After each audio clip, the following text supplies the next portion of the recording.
Hi നമസ്കാരം.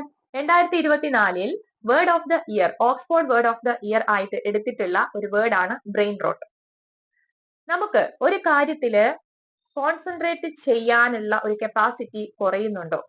ഒരു കാര്യത്തിൽ പൂർണ്ണമായിട്ടും ഫോക്കസ് ചെയ്യാൻ പറ്റാത്ത ഒരു അവസ്ഥയുണ്ടോ? ലോങ് ആയിട്ടുള്ള കോംപ്ലക്സ് ആയിട്ടുള്ള ചില മൂവീസ് കണ്ടിരിക്കുമ്പോൾ നമ്മൾ റെസ്റ്റ്ലെസ് ആകുന്നുണ്ടോ? അതുപോലെ തന്നെ മണിക്കൂറുകളോളം മൊബൈലിൽ സ്ക്രോളിംഗ് ചെയ്യുന്ന ഒരു സ്വഭാവം നമുക്കുണ്ടോ? എങ്കിൽ നമ്മൾ ബ്രെയിൻ റോട്ടിന്റെ പിടിയിലാണ് എന്ന് പറയാം. ഇന്നത്തെ കാലത്ത് ഏറ്റവും കൂടുതൽ ആളുകൾ കണ്ടുവരുന്ന, പ്രത്യേകിച്ച് യങ് ജനറേഷനിൽ കണ്ടുവരുന്ന ഒരവസ്ഥയാണ് ബ്രെയിൻ റോട്ട് എന്ന് പറയുന്നത്. എന്താണ് ബ്രെയിൻ റോട്ട്? നമ്മുടെ ബ്രെയിനിന്റെ ഫോക്കസ് ചെയ്യാനുള്ള ഒരു കപ്പാസിറ്റി കുറഞ്ഞുകൊണ്ടേയിരിക്കുന്ന അവസ്ഥയാണ് ബ്രെയിൻ റോട്ട് എന്ന് പറയുന്നത്. നമ്മൾ മൊബൈലില് കണ്ടിന്യൂസ് ആയിട്ട് മണിക്കൂറുകളോളം സ്ക്രോൾ ചെയ്യുന്ന സമയത്ത് നമുക്കൊരു ഇൻസ്റ്റന്റ് ആയിട്ടുള്ള ഒരു ഗ്രാറ്റിഫിക്കേഷൻ അല്ലെങ്കിൽ ഒരു സാറ്റിസ്ഫാക്ഷൻ നമുക്ക് കിട്ടും. അതുകൊണ്ടാണ് നമ്മൾ വീണ്ടും വീണ്ടും അത് കണ്ടുകൊണ്ടേയിരിക്കുന്നത്. അതായത് നമ്മുടെ ബ്രെയിനിൽ, നമ്മുടെ ബോഡിയിൽ ഡോപ്പമിൻ ഉത്പാദിപ്പിക്കപ്പെടുന്നു. അപ്പോ അതുണ്ടാകുമ്പോൾ നമ്മൾ എന്ത് ചെയ്യും? വീണ്ടും അതേ കാര്യങ്ങൾ ആ ഒരു ഗ്രാറ്റിഫിക്കേഷന് വേണ്ടി നമ്മളത് ചെയ്തുകൊണ്ടേയിരിക്കും. ഇത് ബ്രെയിൻ റോട്ട് ഉണ്ടാക്കും. അതായത് നമ്മൾ ഇങ്ങനെ വേണ്ടാത്ത കുറെ കാര്യങ്ങൾ ബ്രെയിനിൽ കൺസ്യൂം ചെയ്യുമ്പോൾ ബ്രെയിൻ എപ്പോഴും ആ കാര്യങ്ങളിലേക്കായിരിക്കും കോൺസെൻട്രേറ്റ് ചെയ്യുക.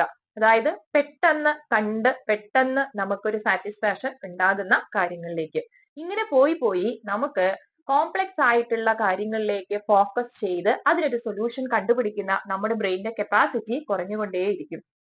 അതുപോലെ തന്നെയാണ് തിങ്കിങ് കപ്പാസിറ്റിയും വളരെയധികം കുറയും.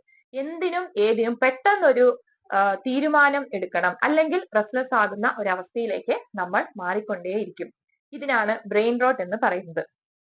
ബ്രെയിൻ റോട്ട് ഈവൻ നമ്മൾ നമ്മുടെ ആ ഒരു മൊബൈലിൽ സ്ക്രോൾ ചെയ്യുന്ന സമയത്ത് കുറെ നേരം കുറെ കാര്യങ്ങൾ കണ്ടതിന് ശേഷം അതൊന്ന് ഓഫ് ചെയ്തിട്ട് മാറ്റി വെച്ചിട്ട് ഇത്രയും നേരം ഞാൻ എന്താണ് കണ്ടത് എന്ന് ഓർത്താൽ പോലും നമുക്കത് കിട്ടുകയില്ല. കാരണം അത്രയും അധികം സ്പീഡിൽ നമ്മൾ ജസ്റ്റ് അത് കണ്ടുപോവുകയായിരിക്കും. ബ്രെയിൻ അത് അനലൈസ് ചെയ്യാനുള്ള ഒരു ടൈം പോലും നമ്മൾ കൊടുക്കുന്നില്ല. അപ്പോ ആ ജസ്റ്റ് അതിന് മുമ്പ് കണ്ട ഒരു ഷോട്ട്, ലാസ്റ്റ് കണ്ട ഒരു വീഡിയോ എന്താണ്, ഷോട്ട് എന്താണെന്ന് പോലും നമുക്ക് ഓർമ്മയുണ്ടാവില്ല. ഇതൊരു ബ്രെയിൻ റോട്ടിന്റെ ഭാഗമാണ്. ഇനി എന്തൊക്കെ സിംറ്റംസ് ആണ് ബ്രെയിൻ റോട്ട് ആയിട്ടുള്ള ഒരാളിൽ കാണാൻ പറ്റുന്നത്? ഒന്നാമത്തെ കാര്യം എന്ന് പറയുന്നത് മെന്റൽ ഫോഗിങ്. അതായത് നമുക്ക് ഒരു ക്ലാരിറ്റി ഇല്ലാത്ത അവസ്ഥ, നമ്മുടെ തിങ്കിങ്ങിലൊക്കെ ഒരു ക്ലാരിറ്റി ഇല്ലാത്ത അവസ്ഥയുണ്ടാകും. രണ്ടാമതായിട്ട് ഒരു മരവിച്ച അവസ്ഥ, ലെത്താർജി. അതുപോലെ തന്നെ മൂന്നാമതായിട്ട് ഒരു കാര്യത്തിലും കണ്ടിന്യൂസ് കോൺസെൻട്രേറ്റ് ചെയ്യാൻ പറ്റാത്ത അവസ്ഥ, lack of capacity to focus. അതുപോലെ തന്നെ ലാക്ക് ഓഫ് തിങ്കിങ്, അതായത് നമ്മുടെ ക്രിട്ടിക്കൽ തിങ്കിങ് ആയിട്ടുള്ള ആ ഒരു കപ്പാസിറ്റി വളരെയധികം നമുക്ക് കുറയും. ഇതിന് നമുക്ക് എന്താണ് ചെയ്യാൻ പറ്റുന്നത്? ഒന്നാമത്തെ കാര്യം എന്ന് പറയുന്നത് നമുക്ക് ഈ പർപ്പസ്ലെസ് ആയിട്ടുള്ള സ്ക്രോളിങ് കുറയ്ക്കുക, അല്ലെങ്കിൽ വേണ്ടാന്ന് വെക്കുക എന്നുള്ളതാണ്. അതായത് നമ്മൾ കോൺഷ്യസ് ആയിട്ട് ഞാൻ ഈ ചെയ്യുന്നത് എന്തെങ്കിലും ഒരു കാര്യത്തിനാണോ, ഇതൊരു പർപ്പസിനാണോ ഞാൻ ഇങ്ങനെ സ്ക്രോൾ ചെയ്യുന്നത് എന്ന് നമ്മൾ തന്നെ തീരുമാനിക്കണം. അല്ലാത്ത പക്ഷം അത് അവിടെ സ്റ്റോപ്പ് ചെയ്യുക. രണ്ടാമതായിട്ട് എന്തൊരു കാര്യവും ആവശ്യമുണ്ടെങ്കിൽ മാത്രം നമ്മൾ സോഷ്യൽ മീഡിയ സെർച്ച് ചെയ്യാനും മൊബൈൽ എടുത്ത് സ്ക്രോൾ ചെയ്യാനും തുടങ്ങുക.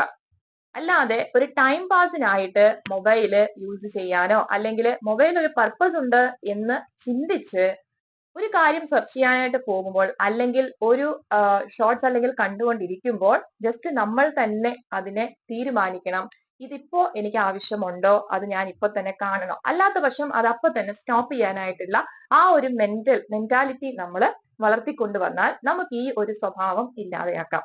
നമ്മുടെ ബ്രെയിനിനെ നമുക്ക് രക്ഷിക്കുകയും ചെയ്യാം. Thank you.